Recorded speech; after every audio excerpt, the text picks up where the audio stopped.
નમસ્કાર, હું રૂપલી દવે આપ સૌનું ગુજરાત કથા ન્યૂઝમાં સ્વાગત કરું છું. મુખ્ય સમાચાર આ મુજબ છે.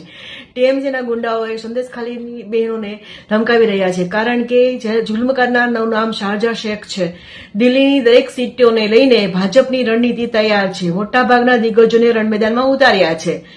દિલ્હીના મેટ્રો સ્ટેશન પર ખાલિસ્તાન જિંદાબાદના સૂત્રો મળતા ખળભળાટ મચ્યો છે. તિહાર જેલમાંથી છૂટ્યા બાદ અરવિંદ કેજરીવાલ ધારાસભ્યો સાથે કરશે બેઠક. સુરતમાં કાળઝાળ ગરમીમાં આગના બનાવો યથાવત છે. સરકારી વકીલ માટે હરીફ સાક્ષીની ઉલટ તપાસ કરતી વખતે માત્ર સૂચનો આપવા પૂરતું નથી. અભિનેત્રી કરીના કપૂર મુશ્કેલીમાં ફસાઈ ગઈ છે. મધ્યપ્રદેશ હાઈકોર્ટે નોટિસ ફટકારી છે. સલમાન ખાનની ભૂતપૂર્વ ગર્લફ્રેન્ડ બિશ્નોઈ સમાજને વિનંતી કરી છે કે કૃપા કરીને એને માફ કરી દો.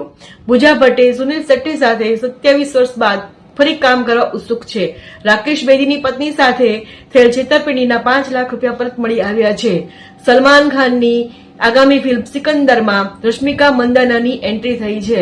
સરફરોશ 2માં આમિર ખાન એસપી અજય રાઠોડના રોલમાં ફરી જોવા મળશે. 2777માં કાન્સ ફિલ્મ ફેસ્ટિવલ આ વર્ષે ભારત પર્વ ઉજવશે. એમાં ભારત ભાગ લેશે. બ્રાઝિલમાં ભારે પૂર ને વરસાદે તબાહી મચાવી દીધી છે. સુરતની હોટલમાંથી 25 વર્ષીય યુવકનો મૃતદેહ મળી આવ્યો છે. લીલિયા ભોરેગડા પાસે લૂંટને અંજામ આપનાર ગારિયાધારની ટોળકી ઝડપાઈ છે.